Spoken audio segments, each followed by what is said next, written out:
Flooding concerns hit closer to home, how one area town is preparing for the high water.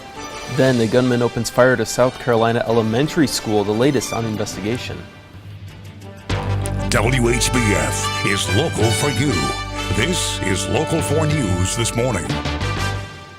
Good morning. I'm Emily Scarlett. Thanks for watching Local 4 News this morning. And I'm James Sears. Flooding might force one small town in Iowa to shut down one of its main highways. City leaders in Columbus Junction are considering closing Highway 92. That could cause some headaches for people trying to get to work and school.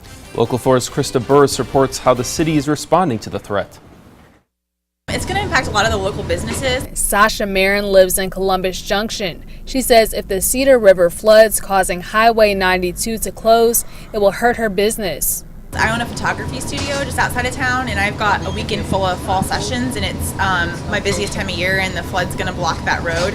The Public Works Director says for right now they're only going to have HESCO barriers on this side of the highway, but if the water continues to rise, they're going to have to put them out in the street as well.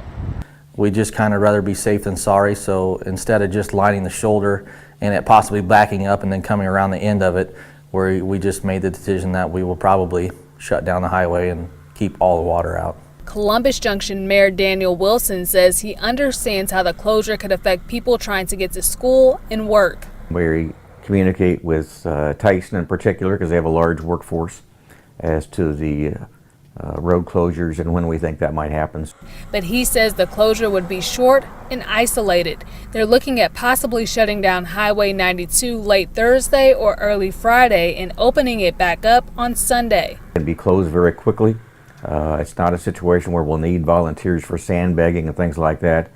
And at the current projected levels, we don't see any other places in the community where there will be an impact. Marin says closing 92 would be a headache, but they went through worse with major flooding in 2008. It's inconvenient, and it'll probably affect a lot of us in a small way, but it's short term and we can deal with it. Keeping a close eye to the river and hoping Mother Nature allows them to keep one of the city's main roadways open. Krista Burris, Local 4 News. Thanks for that, Krista. Metrolink will stop the Channel Cat water taxi this weekend because of the rising Mississippi River. Service will come to a halt on Saturday. That's the day the Mississippi is expected to crest at 16.9 feet. Managers will get the Channel Cat moving once again once it's considered safe to navigate the river. 4 people are behind bars after a drug bust in Burlington. Police arrested 48-year-old Lee Keever, 44-year-old Willie Cobb, 45-year-old Robert Perkins, and 43-year-old Shellen Krogmeyer. They all face drug conspiracy charges. About 100 officers raided 4 homes. Investigators say they confiscated more than $10,000 in cash, as well as cars, heroin, and methamphetamine. And police have issued an arrest warrant for a man they say is responsible for a deadly shooting near the University of Illinois. They're looking for 18-year-old Robbie Patton on charges of first-degree murder and aggravated battery with a firearm.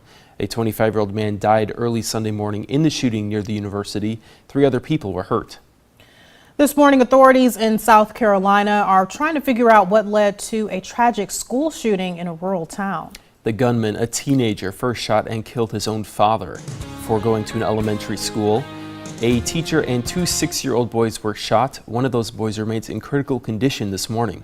The other student and the injured teacher were treated at a hospital and released. The suspect was arrested and is now in police custody. Food stamps could soon let you buy your groceries online. A 2-year federal pilot program will start next summer to allow the internet transactions. The goal is to increase food access. People who are part of the Supplemental Nutrition Assistance Program would be eligible to buy food online. The U.S. Department of Agriculture says the trial is for people who struggle with direct access to healthy food. So many people live in food deserts, they don't even have access to the grocery stores where they can use their SNAP benefits. So ordering it online is a great way for them to have access to that healthy food from their home. The federal government is looking for 5 retailers in 3 states to be part of the pilot program. About 2 million people get food benefits in Illinois. A website called Statistic Brain estimates about 360,000 people use food stamps in Iowa. Illinois Governor Bruce Rauner rolled up his sleeve to convince people to get a flu shot. Rauner, along with the Lieutenant Governor and the state's public health director, got flu shots yesterday. Flu season typically starts in October and runs through May, peaking between December and February. But last year's season came early. Medical professionals say the shot is the best way to avoid getting sick. We at the Illinois Department of Public Health, along with the Centers for Disease Control, are not recommending the nasal mist, but instead recommending that everyone get the shot. I know it's a little less convenient, but it is the best thing you can do. Flu vaccines are recommended for everyone 6 months and older. The Illinois Department of Transportation wants students to skip the ride and walk to school. International Walk to School Day is scheduled for October 5th. Organizers say it's a great opportunity to promote walking to and from school. Illinois saw 128 schools get involved last year. Parents say they'd like to see more this time. This will be the 20th annual Walk to School Day. Our new co-anchor, James Sears, is here. I heard you mention a bike ride earlier. So do you like that outdoor activity? You like to get out every now and then? I do. I have a bike and I am looking forward to getting on the trails. I hear they go forever. Yeah, we definitely have some good ones around here, and maybe your kids will be taking part in that Walk to School Day. The hard part will be, will the comfortable temperature stick around? They mentioned around October 5th, Anthony. Well, let's hope so, because you don't want to be walking to school when it's bitterly cold or when it's raining or snowing. And speaking of rain, you see that green there on the side of your screen there. In the south suburbs of Chicago and eastern Illinois, we have low pressure rotating through the Ohio Valley, and that's going to spread rain, or at least some light rain or sprinkles, back toward us today, but we'll have a better chance over the next 24 to 36 hours. 55 our current temperature. Winds are light right now, but those winds will be picking up today as the clouds increase. High temperatures making it up close to 70 degrees. Now tomorrow and again on Saturday, high temperatures may not be as warm. We may be stuck in the 60s because we're going to be seeing more in the way of clouds and more in the way of rain chances.